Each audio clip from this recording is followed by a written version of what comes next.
മഹാനായ യാക്കൂബ് നബി അലൈഹി സ്വലാത്തു വസ്സലാം തന്റെ പ്രിയപ്പെട്ട മകനെ കാണാത്തതിന്റെ പേരിൽ കാലമേറെയായി കരയാൻ തുടങ്ങിയിട്ട് യൂസുഫ് എന്ന പൊന്നാര മോനെ കാണാത്തതിന്റെ വ്യാകുലതയിൽ സങ്കടത്തിൽ മഹാനായ യാക്കൂബ് നബി അലൈഹി സ്വലാത്തു വസ്സലാം കരഞ്ഞവിടുത്തെ കണ്ണിന്റെ കാഴ്ച നഷ്ടപ്പെടുകയാണ്. ഒരു വേളയിലതാ മഹാനായ യൂസുഫ് നബി അലൈഹി സ്വലാത്തു വസ്സലാം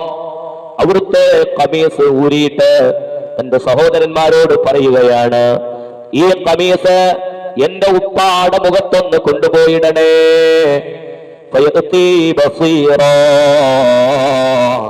യൂസുഫ് നബി അലൈഹി സ്വലാത്തു വസ്സലാം ധരിച്ച ആ ഷർട്ട്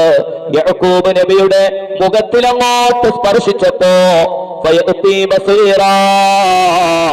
മഹാനായ യാക്കൂബ് നബിയുടെ കാഴ്ച തിരിച്ചു കിട്ടിയ ചരിത്രം